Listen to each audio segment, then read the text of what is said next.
tudo bem? Eu espero que você que esteja assistindo esse vídeo esteja bem. Vou me apresentar bem rapidinho. O meu nome é Jasmine Togneri. Atualmente eu sou mestre e doutoranda em agricultura tropical pela Universidade Federal do Espírito Santo. Gostaria de agradecer ao evento a oportunidade de estar aqui. E hoje nós vamos falar um pouco sobre precisão experimental em mudas de eucalipto de acordo com o tamanho ótimo de parcela. Então vamos lá. Para começar a nossa discussão, eu tenho uma pergunta para te fazer. Será que nós estamos usando o número adequado de mudas por parcela nos nossos experimentos? Então, na literatura florestal, e não só na literatura florestal, como na literatura agronômica em geral, nós encontramos uma variação imensa no tamanho de parcelas utilizadas nos experimentos. Nós temos trabalhos desde utilizando uma única muda por parcela, até experimentos com 60 e 240 indivíduos por parcela. Por que isso acontece, Muitas vezes nós, como pesquisadores, a gente vai replicar um tamanho de parcela de estudos que foram realizados anteriormente, por costume metodológico mesmo. E a gente acaba não avaliando se aquele número de indivíduos que a gente está colocando naquela parcela, se é estatisticamente eficiente, para o que a gente quer testar. E com isso, a gente tem uma questão muito importante a ser levantada, que é o seguinte: será que existe um número ideal de plantas por parcela? Será que a gente talvez não está gastando recurso demais ou obtendo precisão experimental de menos? Então, entrando um pouco agora na importância da análise de dados, da estatística experimental e da experimentação agronômica, o nosso problema como pesquisador, a nossa dificuldade, nunca foi apenas produzir dados. Antigamente tinha-se sim uma dificuldade de se produzir dados. Hoje em dia, a nossa dificuldade é o excesso de dados. Nós temos diversos aparelhos, tecnologias à disposição, drones, sensores, que estão à disposição da gente para utilizar em pesquisas e em experimentos. Porém, muitas vezes a gente não sabe o que fazer com esses dados, E se a base do delineamento que a gente está utilizando não estiver correta, a gente vai estar gerando dados que não são precisos ou que não condizem com a realidade daquilo que a gente quer testar ou demonstrar. Com isso, a gente acaba voltando um pouquinho na história, lá no século XX, quando o Ronald Fisher, que era um matemático, ele foi contratado pelo Rothamsted Research, que é esse instituto que vocês estão vendo na tela, situado na Inglaterra. Ele foi contratado para poder analisar experimentos agrícolas, porque esse instituto ele produzia uma quantidade de dados gigantesca, mas eles não sabiam o que fazer e como tratar esses dados. Então o Fisher ele foi contratado para poder concluir os experimentos que não estavam sendo finalizados devido a essa dificuldade de lidar com essa grande quantidade de dados disponíveis. E com esse trabalho que ele realizou, ele fundou o que a gente tem hoje como base da estatística experimental clássica, que são os delineamentos experimentais, a análise de variância, a casualização, que até hoje sustentam a experimentação agronômica. Porém, até hoje, tem algumas perguntas que a gente tenta responder, e uma delas é: como podemos aumentar a precisão dos nossos experimentos? Para a gente entender um pouco sobre o que é precisão, eu trouxe essa imagem que ilustra a diferença entre exatidão e precisão por meio de uma analogia de disparos em um alvo. A exatidão, ela se refere a quão próximo os resultados estão em relação ao valor verdadeiro, que nesse caso aqui está sendo exemplificado pelo centro do alvo, esse X no centro do alvo. E a precisão, ela está relacionada à proximidade entre as medidas repetidas. Então, nesse exemplo aqui, será que se eu der 10 tiros, os 10 tiros eles vão estar próximos do alvo, da localização do alvo? Então, isso é a precisão. Aqui no quadrante superior esquerdo, a gente tem uma situação onde a gente vai observar uma alta precisão, mas uma baixa exatidão. Por quê? Os meus tiros eles estão todos agrupados, ou seja, estão próximos, estão precisos, mas eles não estão exatos, porque eles não estão no centro do alvo. Já no quadrante superior direito, a gente tem um exemplo perfeito de exatidão e precisão. Os meus tiros estão próximos, ou seja, eles estão precisos, e eles estão exatos, eles estão atingindo o centro do alvo. No quadrante inferior esquerdo, a gente tem um exemplo de um experimento, né, de dados que não são exatos e nem precisos, porque eles nem estão no centro e nem estão próximos.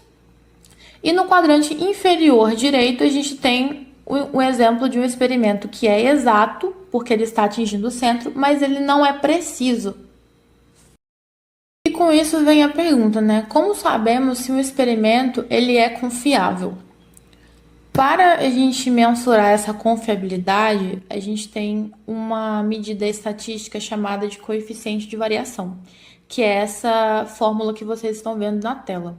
O coeficiente de variação ele é obtido através do quadrado médio do erro, que é encontrado na ANOVA, dividido pela média, né, do experimento, vezes 100, e ele é encontrado em porcentagem. Quando a gente tem um coeficiente de variação muito inflado, ou seja, um valor muito alto de coeficiente de variação, a gente vai ter alguns problemas em alguns testes de média, como por exemplo o Tukey, que utiliza o quadrado médio do erro para poder encontrar a diferença mínima significativa. Então, eu posso dizer que se eu tiver um coeficiente de variação muito inflado, eu vou ter dificuldade de encontrar significância estatística nos meus experimentos. E esse coeficiente de variação, ele é classificado. Então, aqui nós temos a tabela de Pimentel Gomes, de 1985. É uma referência na agronomia, na experimentação, porque ela estabeleceu faixas fixas de coeficiente de variação e esse coeficiente de variação, ele é classificado. Então, aqui nós temos a tabela de Pimentel Gomes, de 1985. É uma referência na agronomia, na experimentação, porque ela estabeleceu faixas fixas de coeficiente de variação e classificou esses coeficientes de variação. Então, se eu tenho um coeficiente de variação baixo, eu vou ter uma alta precisão experimental. Então, essa classificação funciona da seguinte forma: até 10% eu vou ter um coeficiente de variação baixo e vou ter alta precisão experimental. De 10 a 20, eu vou ter um coeficiente de variação médio e uma precisão média. De 20 a 30, eu vou ter um coeficiente de variação classificado como alto e, portanto, uma baixa precisão experimental. E acima de 30%, eu vou ter um coeficiente de variação classificado como muito alto e uma baixa precisão experimental. Então, a gente vê, né, que ela é oposta, por assim dizer. Quanto menor o coeficiente de variação, quanto mais baixa a sua classificação, maior a precisão que eu vou ter no meu experimento. Tradicionalmente, a gente usa essa classificação do coeficiente de variação proposto por Pimentel Gomes. Porém, essa classificação ela é um pouco genérica, porque ela não considera variáveis como o tipo de cultura que a gente está trabalhando, qual é o tipo de experimento, qual é a idade dessas plantas, quais são as características que a gente está avaliando. Então, eu posso avaliar a altura de planta, diâmetro de caule. Então, eu não tenho essas informações específicas. Ela é uma classificação um pouco geral. A precisão experimental pelo coeficiente de variação, ela já tem sido estudadas, né, em diversas culturas. Então, a gente tem melão, cana-de-açúcar, café, pimentão, mamão, alface, dentre outras culturas. A gente tem diversas culturas onde a precisão experimental já começou a ser estudada. E desses estudos, o que nós já temos? Então, nós temos a proposta de Garcia, de 1989, que é uma classificação baseada na normalidade dos dados, então leva em consideração que os dados são normais. Temos a classificação de Costa et al. De 2022, onde ele propôs uma adaptação para dados não normais. E Lopes et al. Em 2021 aplicou isso para a muda de eucalipto. Porém, nenhum desses trabalhos incorporou o tamanho ótimo de parcela. Então, a gente ainda tem essa lacuna. Quantas mudas eu vou utilizar no meu experimento? E para a gente entender, né, o que é essa normalidade dos dados, o que são dados normais, dados não normais, a gente tem essa figura na tela. Então, do lado esquerdo, a gente tem um exemplo de uma distribuição normal. O que é uma distribuição normal? Os dados, eles vão formar uma curva simétrica em forma de sino. Então, a gente vê esse formato que vocês estão vendo aí. Por que se dá esse formato de sino?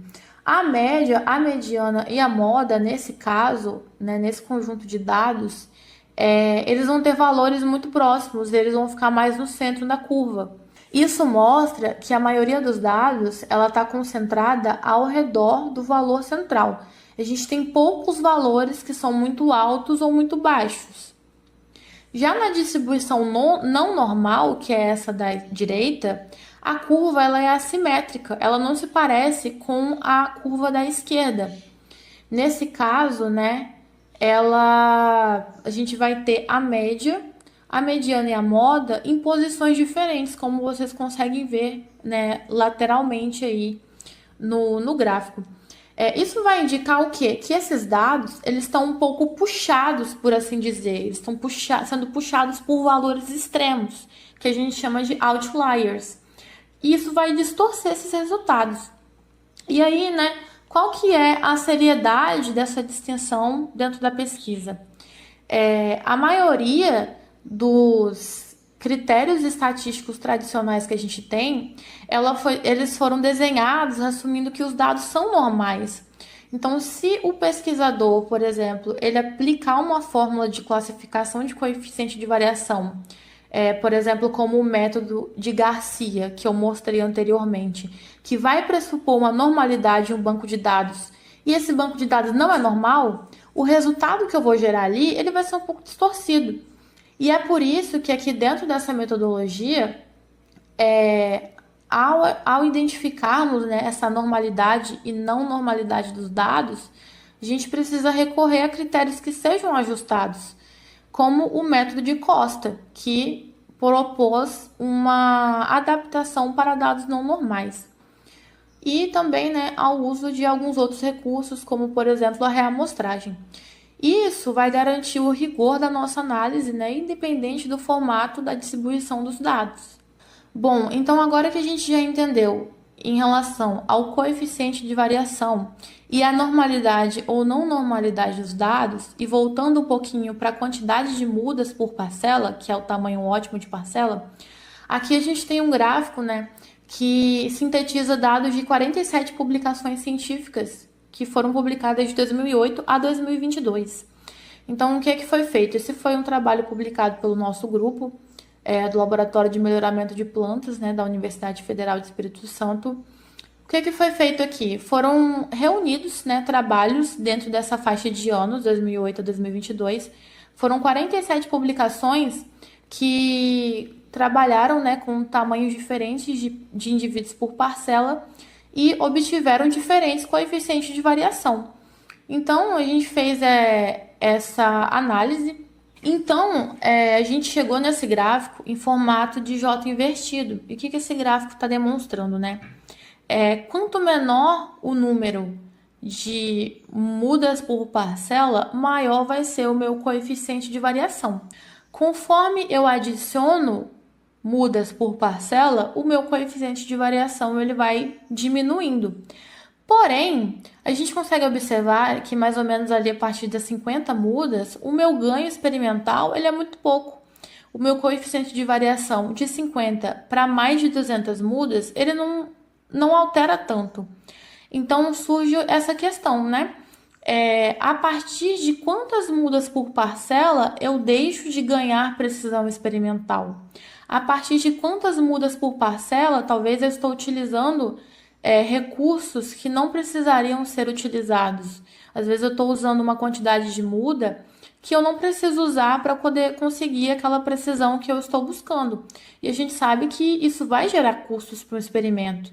Então, qual seria o tamanho ideal para que eu conseguisse ter um baixo coeficiente de variação, ou seja, uma alta precisão experimental, sem gerar custos desnecessários para o meu experimento?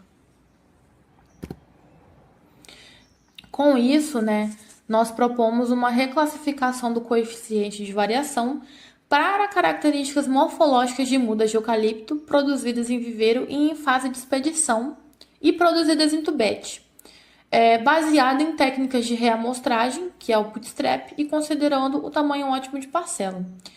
Esse trabalho ele é resultado da minha dissertação, que foi defendida há um pouco menos de um ano e que está em fase de publicação, fase de final de publicação, e a gente pretende publicar nos próximos meses. E é importante dizer que, por mais que tenha sido realizado com mudas de eucalipto, essa metodologia ela se aplica, né, a demais culturas. Então, utilizamos mudas de eucalipto para desenvolver a metodologia, mas a metodologia ela pode ser aplicada em outras culturas dentro da experimentação agronômica. Então, como que isso foi feito, né? Só um apanhado geral, porque são muitas informações. Então, só para vocês entenderem o que aconteceu aqui, nós utilizamos um banco de dados de 8.200 mudas. Essas mudas elas foram avaliadas de 2015 a 2024. Foram, no total, 41 avaliações, onde a gente utilizou o método de reamostragem bootstrap para poder trabalhar, né, esses valores, esses dados.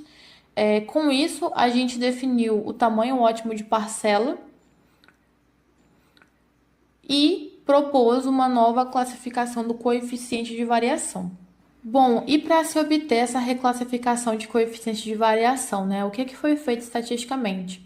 Então, foi utilizada a simulação Bootstrap.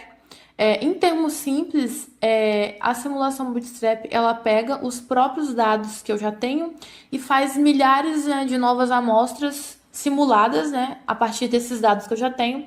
E com isso a gente vai avaliar a estabilidade dos resultados, né, reduzir a dependência de uma única amostra observada.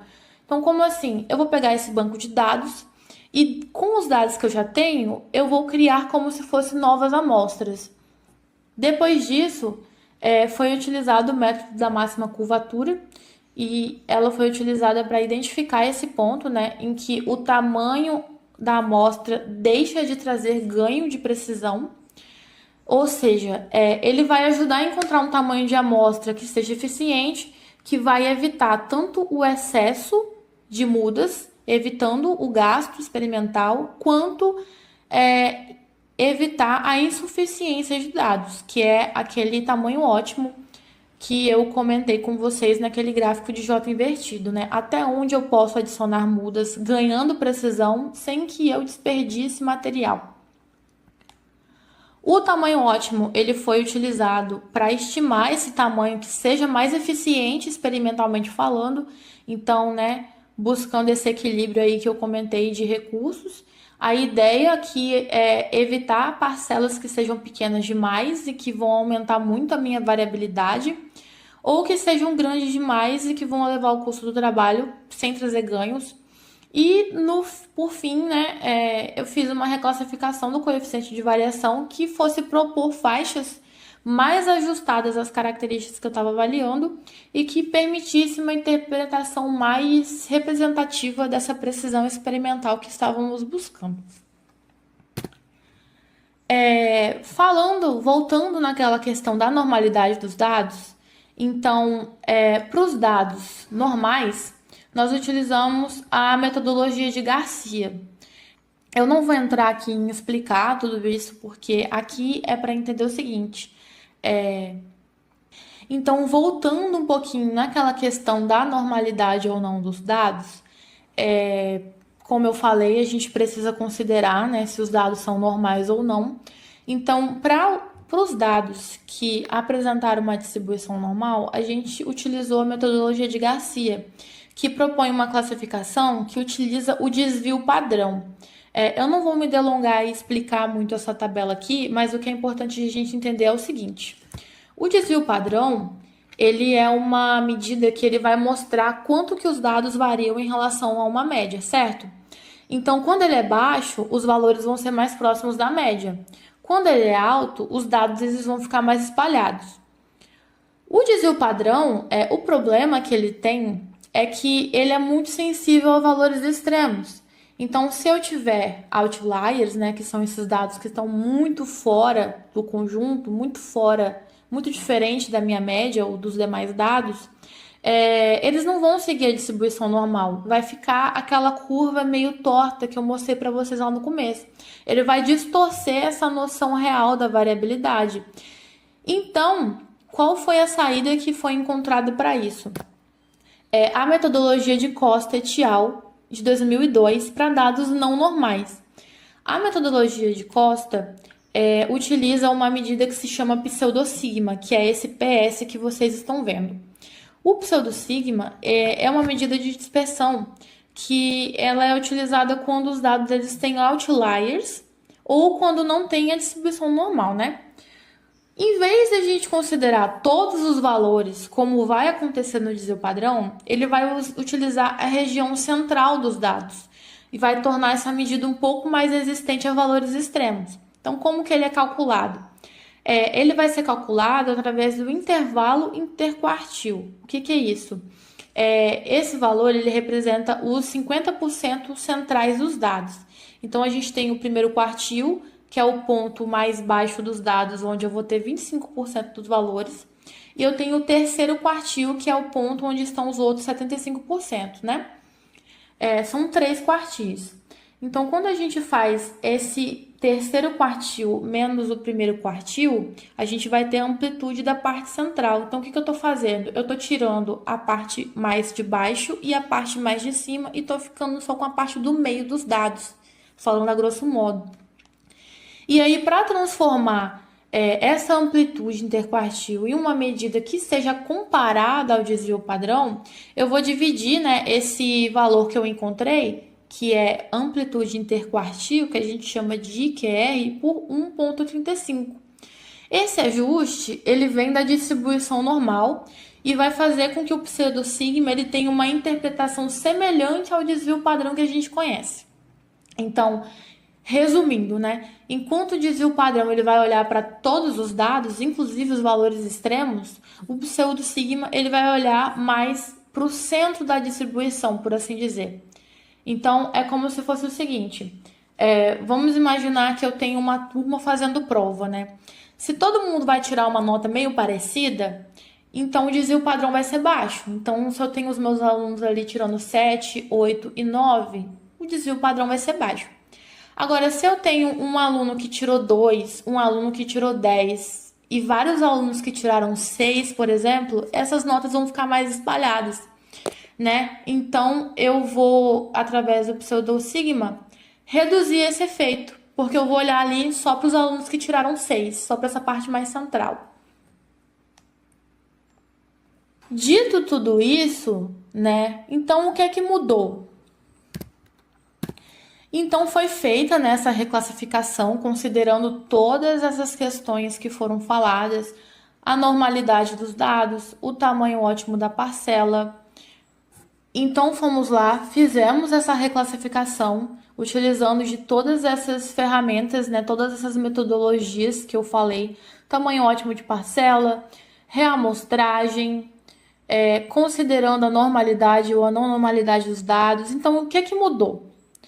Antes, como eu falei, a gente tinha aquela classificação genérica, que não se aplicava ao tipo de cultura, que não se aplicava à característica. Então, agora a gente tem uma classificação que é ajustada ao tamanho ótimo de parcela e que é específica para cada uma das características que eu estou utilizando, que no meu caso foram características de muda de eucalipto.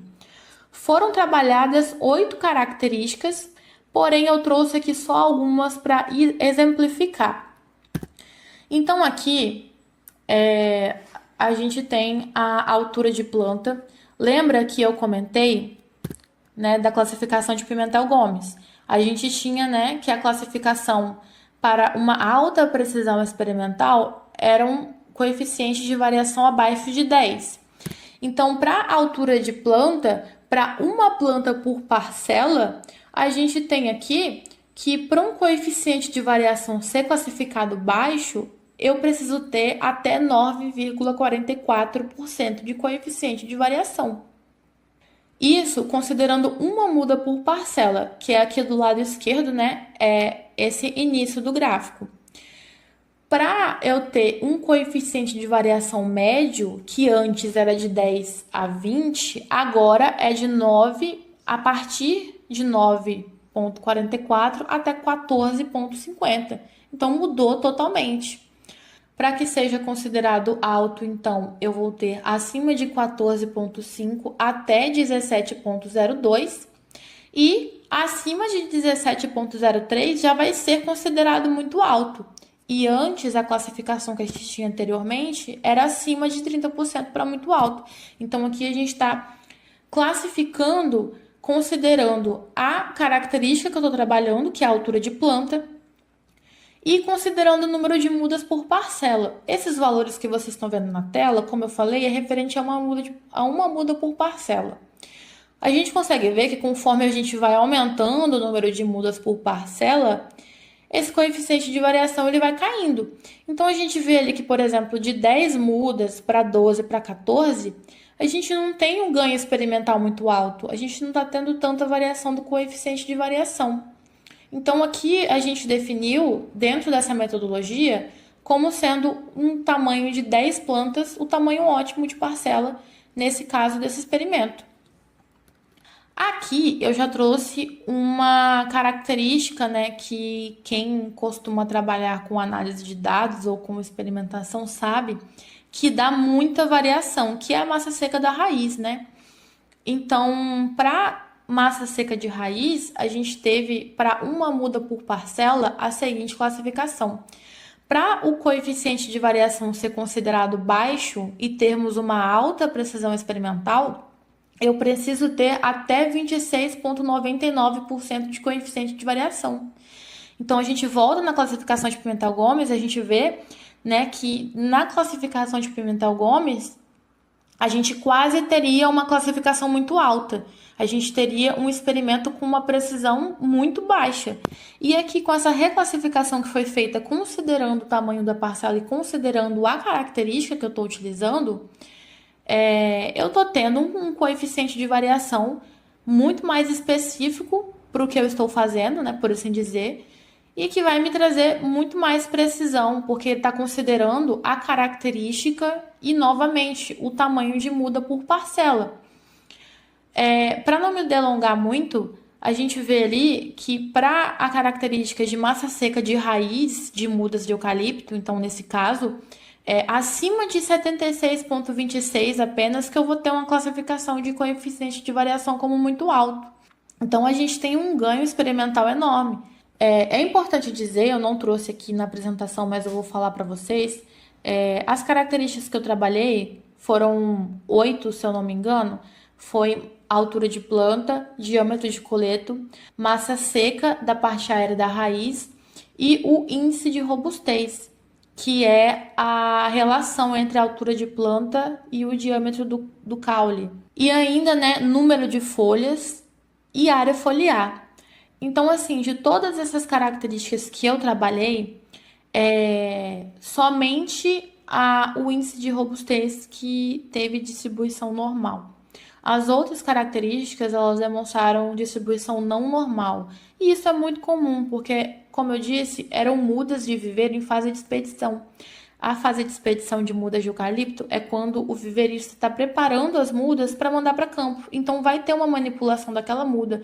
A gente vai ter o desbaste das folhas, vai ter uma manipulação. Então, é muito normal que esses dados tenham uma distribuição não normal. Então, a gente trabalhou a metodologia de Garcia para quando os dados fossem normais e para Costa quando não fosse normal. E a partir disso a gente obteve esses valores que vocês estão vendo. Por fim, o que é que isso vai mudar na prática então, né? O que tudo isso quer dizer? O que vai mudar? A gente vai ter mais precisão experimental, porque como vocês viram, né, eu vou ter um coeficiente de variação mais controlado, porque eu estou considerando a característica que eu estou avaliando, eu estou classificando de acordo com uma cultura específica, que nesse caso foi o eucalipto, mas pode ser aplicado para café, para pimenta, para mamão, para qualquer outra cultura. Eu vou ter uma melhor definição do tamanho da parcela, então eu consigo, através, né, dessas informações, dizer exatamente qual vai ser o melhor tamanho de parcela para o ganho experimental e para o ganho de precisão que eu quero. Eu vou ter um menor desperdício de mudas, porque, por exemplo, em vez de usar 240 mudas, que foi o valor máximo que eu trouxe para vocês, eu posso usar somente 10 e eu vou ter a mesma precisão. Então, olha o desperdício que eu teria se não fosse, né, levar em consideração o tamanho da parcela. E também maior confiabilidade dos experimentos. Então, eu vou ter experimentos, né, muito mais confiáveis, gastando muito menos recurso e tendo muito menos trabalho de avaliação, porque é muito mais fácil avaliar 10 plantas do que avaliar 240 plantas. Então, além da gente preencher, né, uma lacuna metodológica e uma lacuna dentro da precisão experimental, a gente tem todas essas outras questões de menor custo de experimento, de maior facilidade de avaliação, maior confiabilidade dos dados. Bom, com isso eu me despeço de vocês, agradeço a atenção e me coloco disponível a qualquer tipo de dúvida que possa surgir. O trabalho ele ainda não foi publicado, mas ele está em fase final de submissão, então caso alguém queira ter mais informações ou queira entender um pouco mais sobre, pode entrar em contato. E novamente agradeço ao evento, a oportunidade de estar aqui, agradeço a sua atenção e muito obrigada.